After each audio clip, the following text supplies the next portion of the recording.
When we communicate, we have to be certain that we're actually responding to what was said versus what we think we heard.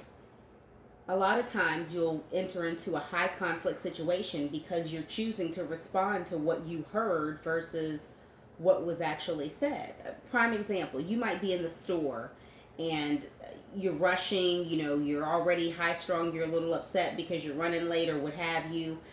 You're trying to hurry up and get in the store, get what you need to get and get out, and someone bumps against you and says, "Excuse me." And you turn around and say, "Excuse me? What you mean, excuse me?" All the person was just saying was "excuse me" because they were trying to maneuver around you. But what you heard, because you were already high strung, you were already upset, you were already irritated, was "get out of my way." Basically is what you heard. You didn't hear "excuse me." You heard "get out of my way." You didn't hear what was said. We will do that many times when we're operating off of emotion, when we're operating off of past hurt, anger, bitterness, frustration. We will completely dismiss what the person said, and we will respond to what we interpreted by what they said.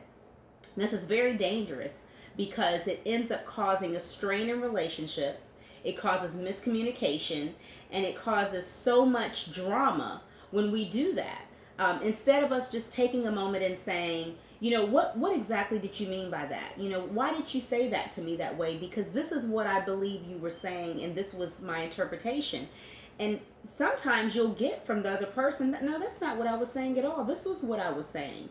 And you will be able to resolve things that really are probably very simple very quickly if you just take a moment to ask the question. We have to make a decision to say that, it's more important for me to make sure that I'm communicating efficiently and effectively, and I'm listening to what's being said to me, and I'm responding to what's being said to me, and I'm not responding to what I believe I heard. And in times when I'm uncertain, I'm going to ask the question.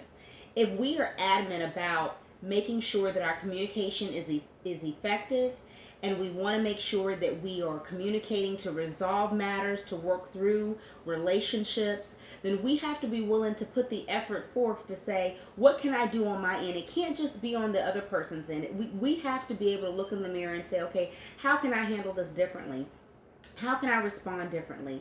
Maybe I'm misinterpreting this. Maybe I need to ask the question. It is so much better to do that directly with the person that you're communicating with than it is for you to go on Facebook, Twitter, Instagram, and post a message about them, or call all your family and friends or the neighbors and talk about them.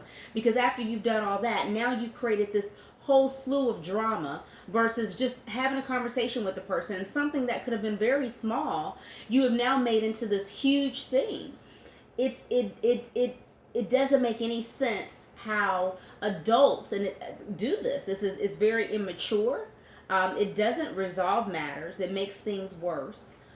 So if you are interested in communicating efficiently and effectively, if you want to make sure that you're not responding to what you believe you heard versus what was said, you need to be willing to ask some serious questions when you are having conversations with people. Don't settle for drama. Settle for repairing.